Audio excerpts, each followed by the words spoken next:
ከሐራምቤ ሬዲዮ 98.7 የመጋቢት 17 2018 የሰዓቱን ዜና ይዘን ቀርበናል። ዜናዎቻችንን ጨምሮ የተለያዩ ዕለታዊ ዝግጅቶቻችንን በዌብሳይታችን www.radioharambe.com በኩል በቀጥታ ስርጭት እንድትከታተሉ እየጋበዝኩ ለሰዓቱ ልንነግራችሁ ከመረጥንላችሁ ዜናዎች መካከል ዋና ዋናዎቹን እናስቀድም።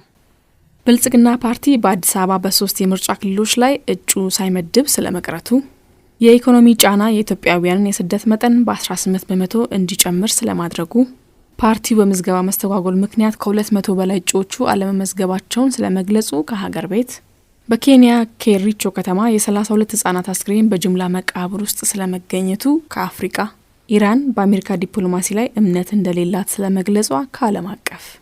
አድማጮች እነዚህንና ሌሎች ከሀገር ቤት ከአህጉርና ከዓለም አቀፍ የተውጣጡ ዜናዎችን የሀገር ቤቱን በማስቀደም ትንሳኤ አበበ አስደምጣቸዋለሁ።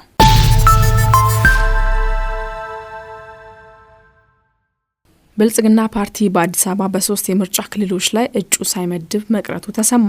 ገዢው ብልጽግና ፓርቲ በአዲስ አበባ ከተማ ካሉት 23 የህዝብ ተወካዮች ምክር ቤት መቀመጫዎች መካከል በ3ቱ ላይ እጩ ተወዳዳሪዎችን ሳይመድብ መቅረቱ ተሰምቷል። ብልጽግና ፓርቲ ለመጪው ሀገር አቀፍ ምርጫ በአዲስ አበባ ካቀረባቸው 20 እጩዎች መካከል 16ቱ ወይም 80% አዳዲስ ተወዳዳሪዎች መሆናቸው ታውቋል። በእጩነት ከቀረቡት አዳዲስ ተወዳዳሪዎች መካከል ከፍተኛ የመንግስት የስራ ኃላፊዎች የሚገኙባቸው ሲሆን የውጭ ጉዳይ ሚኒስትሩ ዶክተር ጌዲዮን ጢሞቴዎስና የጤና ሚኒስትሯ ዶክተር መቅደስ ዳባ ተጠቃሽ ናቸው። ፓርቲው ካለፈው ሳምንት ጀምሮ እጩዎቹን በየክፍለ ከተማው የማስተዋወቅ ስራ እያከናወነ ይገኛል። በሌላ በኩል የአማራ ብሔራዊ ንቅናቄ ፓርቲ አብን አዲስ አበባን ጨምሮ ባሉት የምርጫ ክልሎች እንደሚሳተፍ ጠቅሶ ከ80% በላይ እጩዎቹን ማስመዝገቡን ሲገልጽ በቅርቡ ትብብር የመሰረቱት 5ቱ ፓርቲዎች በተለይም አማራ ክልልን ጨምሮ በአንዳንድ የምርጫ ክልሎች እንደማይሳተፉ ማሳወቃቸው ይታወሳል።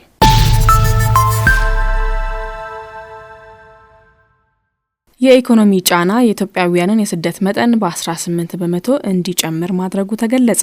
በ2017 ዓ.ም ከኢትዮጵያ የሚወጡ ስደተኞች ቁጥር በ18% አድጎ 506,000 መድረሱን የዓለም አቀፉ የስደተኞች ድርጅት IOM አስታወቀ። ለስደቱ ዋነኛ መንስኤ 95% የኢኮኖሚ ጫና መሆኑ የተገለጸ ሲሆን አዘዋዋሪዎች የሚጠቀሙባቸው አዳዲስ ስልቶችም ለቁጥሩ መጨመር ምክንያት መሆኑን ድርጅቱ በሪፖርቱ አመላክቷል። ሪፖርቱ አክሎም የጉዞ መስመሩ ከምን ጊዜውም በላይ አደገኛ መሆኑን የጠቆመ ሲሆን በ2017 ብቻ 922 ስደተኞች ህይወታቸውን አጥተዋል ብሏል። ይህም ካለፈው ዓመት ጋር ሲነጻጸር የ2 እጥፍ ጭማሪ የታየበትና እጅግ አደገኛው ዓመት ሆኖ ተመዝግቧል። በሌላ በኩል በተመሳሳይ ዓመት 95,000 ዜጎች ከሳውዲ አረቢያ ወደ ሀገራቸው መመለሳቸውን ሪፖርቱ አመላክቷል። ድርጅቱ አክሎም ወደፊት የኢኮኖሚ ማሻሻል ቢኖር እንኳን የዋጋ ግሽበትና ስራ አጥነት አሁንም ለስደት ስጋት መሆናቸው እንደማይቀር አስጠንቅቋል።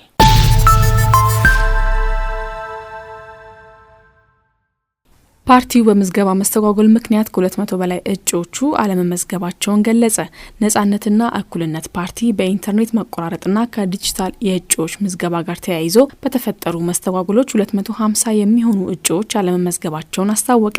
ፓርቲው ይህንን የገለጸው መጋቢት 15 ቀን 2018 የምርጫ ማኒፌስቶ ፕሮግራሙን ይፋ ባደረገበትና 7ኛ ዓመት የምስረታ ቀኑን ባከበረበት ወቅት ነው። ለአብነትም ሲዳማ ክልል ላይ 47 የሚሆኑ እጩዎች የዚህ ችግር ሰለባ መሆናቸውን የፓርቲው ሊቀመንበር ዶክተር አብዱል ቃድር አደም ገልጸዋል። ፓርቲው ከ50 በላይ በሚሆኑ የምርጫ ክልሎች ላይ እንዳይሳተፍና ከ100,000 በላይ የሚሆን የህዝብ ድምጽ እንዲያጣ እንደሚያደርገው የገለጹት ሊቀመንበሩ ይህም መንግስት ለመመስረት ለሚደረገው ጥረት አንዱ ችግር እንደሚሆን ተናግረዋል። የኢትዮጵያ ምርጫ ቦርድ በበኩሉ የመራጮች ምዝገባ በዲጂታል ለማከናወን በኔትወርክና በሲስተም ምክንያት ተቸገርኩባቸው ያላቸውን ቦታዎች ወደ ማኑዋል እየቀየረ መሆኑን መግለጹ ይታወሳል።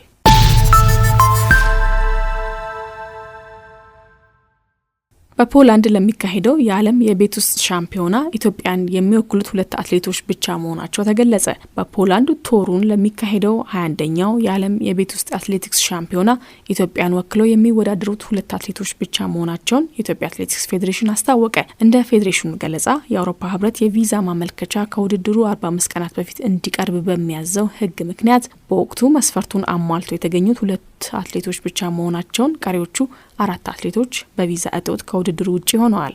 ይሁን እንጂ ማንነታቸው እንዳይጠቀስ የፈለጉ የፌዴሬሽን ባለሙያ እንደገለጹት ፌዴሬሽኑ የቪዛ ጥያቄውን በወቅቱ ባለማቅረቡና በውስጥ አሰራሩ ለተፈጠረው ክፍተት ተጠያቂ ነው ብለዋል። የፌዴሬሽኑ ፕሬዝዳንት ኮማንደር ስለሺ ስህን በበኩላቸው ኤምባሲዎች ቪዛ የሚሰጡት ውድድሩ ለሚጠይቀው ዝቅተኛ ሰዓት ወይም ሚኒማ ላሟሉ አትሌቶች ብቻ ነው በማለት ችግሩ የተፈጠረው በህጉ አስገዳጅነት እንጂ በፌዴሬሽኑ ድክመት አለመሆኑን ተከላክለዋል። ዘገባው የሪፖርተር ነው።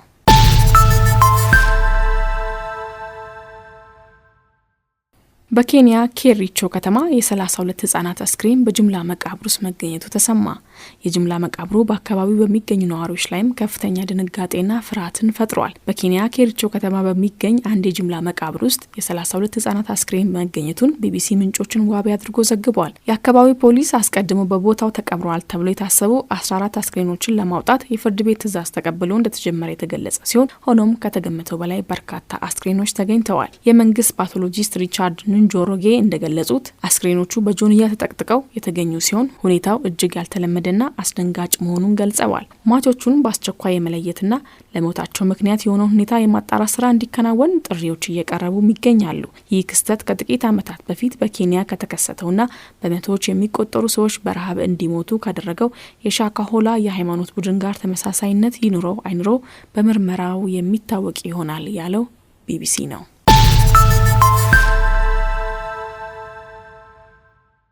በሶማሊያ ፌዴራል መንግስትና በሳውዝ ዌስት ግዛት መካከል ያለው ውጥረት መባባሱ ተሰማ። በሶማሊያ ፌዴራል መንግስትና በሳውዝ ዌስት ግዛት መካከል ያለው የምርጫና የስልጣን ውዝግብ መባባሱ ተሰምቷል። የፌዴራል መንግስቱ የሳውዝ ዌስት ፕሬዝዳንት የስልጣን ዘመን አብቅቷል በሚል ቅቡልነታቸውን የነፈገ ሲሆን ግዛቲቱ ግን በቀናት ውስጥ በተወካዮች ምርጫ ለማካሄድ እየተዘጋጀች መሆኑ ተናግሯል። ሞቃዲሾ አንድ ሰው አንድ ድምጽ የሚል ቀጥተኛ ምርጫ እንዲካሄድ ቢፈልግም የግዛቲቱ አስተዳደር ግን የፌዴራሉን ጥያቄ ህገወጥ ጣልቃ ገብነት ሲል አውግዞታል። ይህን የሁለቱ አካላት ፍጥጫ ወደ ትጥቅ ግጭት ሊያመራ ይችላል የሚል ከፍተኛ ስጋት መፍጠሩ ተመላክቷል።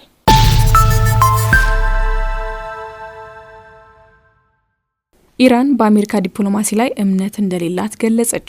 ፕሬዝዳንት ትራምፕ ለኢራን ባለስልጣናት የድርድር እቅዳቸውን መላካቸውን እየገለጹ ባሉበት በዚህ ወቅት ኢራን በአሜሪካ ላይ እምነት እንደሌላት ገልጻለች።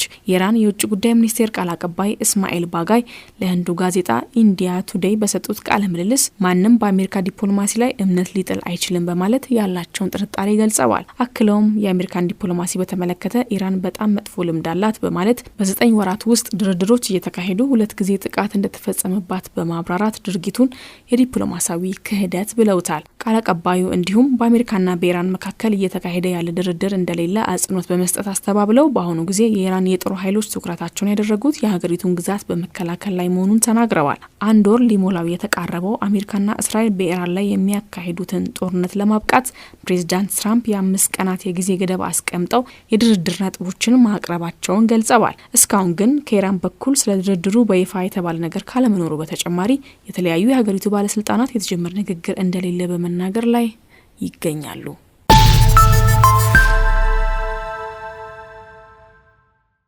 አድማጮቻችን ዜናዎቹ አብቅተዋል። ከመሰናበታችን በፊት የነገርናችሁን የዜና ርዕሶች እናስታውሳችሁ። ብልጽግና ፓርቲ በአዲስ አበባ በ3 የምርጫ ክልሎች ላይ እጩ ሳይመድብ ስለመቅረቱ፣ የኢኮኖሚ ጫና የኢትዮጵያውያንን የስደት መጠን በ18 በመቶ እንዲጨምር ስለማድረጉ፣ ፓርቲው በምዝገባ መስተጓጎል ምክንያት ከ200 በላይ እጩዎቹ አለመመዝገባቸውን ስለመግለጹ ከሀገር ቤት፣ በኬንያ ኬሪቾ ከተማ የ32 ህጻናት አስክሬን በጅምላ መቃብር ውስጥ ስለመገኘቱ ከአፍሪካ፣ ኢራን በአሜሪካ ዲፕሎማሲ ላይ እምነት እንደሌላት ስለመግለጿ ከዓለም አቀፍ። አድማጮች ለሰዓቱ ያዝናቸው ዜናዎች እነዚህን ይመስሉ ነበረ። ዜናዎቻችንን ጨምሮ የተለያዩ ዕለታዊ ዝግጅቶቻችንን በዌብሳይታችን www.haramberedio.com በኩል በቀጥታ ስርጭት እንድትከታተሉ እየጋበዝኩ እኔ ከወዲሁ ሰናበታለሁ። ከቀሪ የሀራምቤ ሬዲዮ ዝግጅቶች ጋር መልካም ጊዜ ይሆንላችሁ።